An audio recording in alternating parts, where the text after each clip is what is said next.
What's up, guys? It's McNulty here. Welcome back to the channel. I hope you guys are all doing well and probably still reeling from the hangover that is this amazing Soul Exchange, which is still running for another couple of days. But we've got some new news today. We've got this Superelemental portal, which has just opened up along with the Elemental Quest.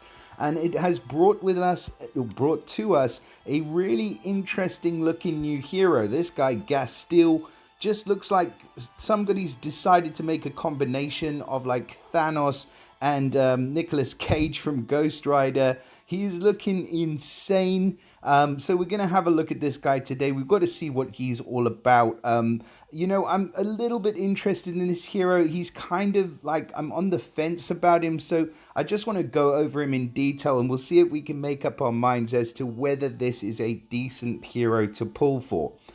So first of all, he is a dark hero. Of course, he is in the Superelemental portal. He is of the Barbarian class. Obviously, you guys know by now I hate it. I absolutely hate it. I do like the family, though. I like the Superelemental family with the power gems that spawn on the board.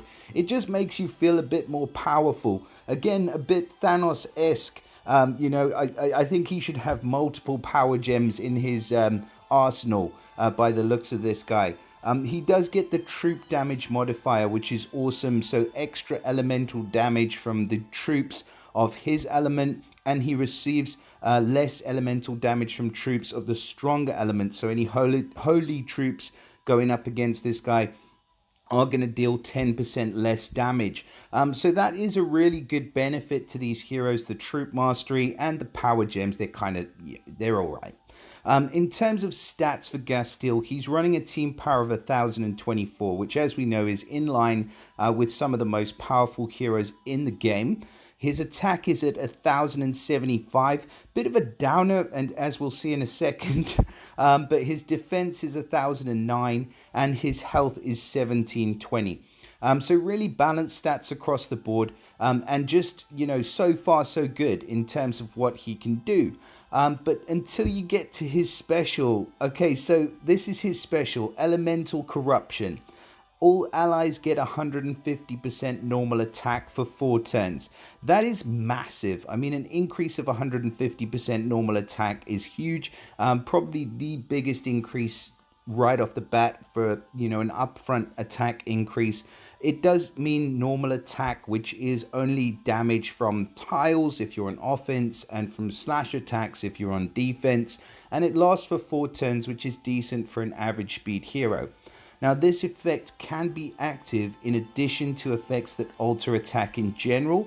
So you can stack it. You can increase the attack up to a maximum of 200% while the effect is active.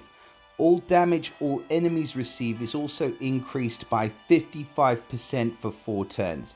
Now that is cool. I mean, that is just the same as what Franz does. It's a little bit higher than what Franz does, but he's in the right element. So you can put him as part of a dark stack and he can increase the damage that all enemies are taking by 55%.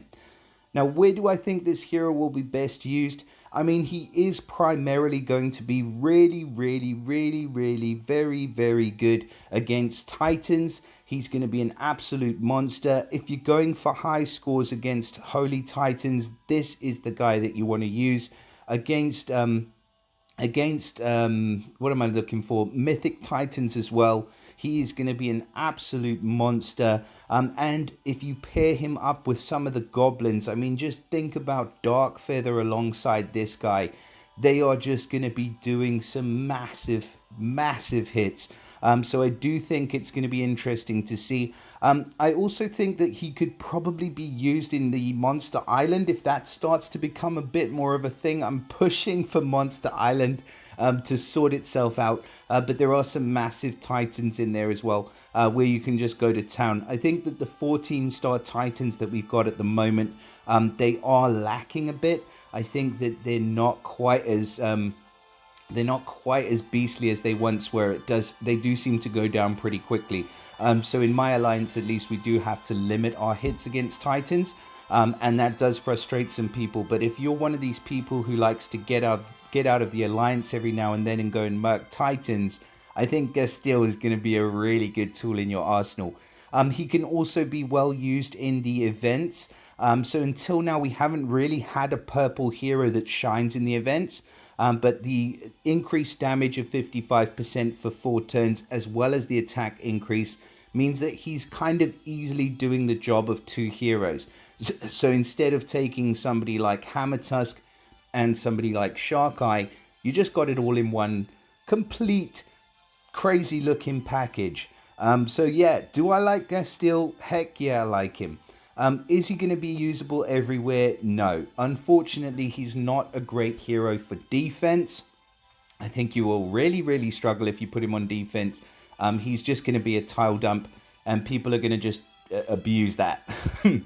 But on offense, I definitely think he can work right with the correct team. Like if you have a good synergy, put him alongside a couple of hitters, and maybe somebody else who heals and increases attack. I mean, even somebody like Costume, the first Costume Rigard would be good, alongside a couple of dark hitters, and you've got yourself an amazing dark stack to go up in attacks against.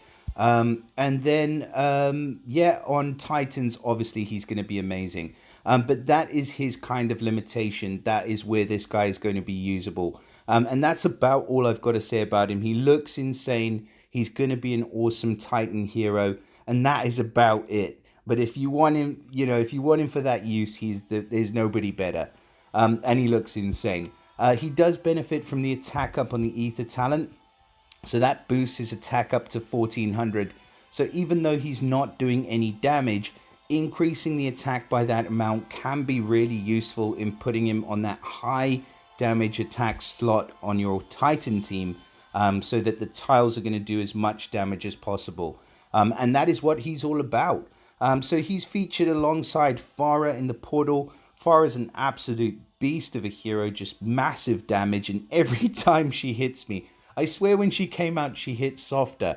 Nah, it's definitely, she hasn't been given a buff, but I just feel like nowadays I'm having more of a struggle against Farah than I used to, but that's just a personal thing.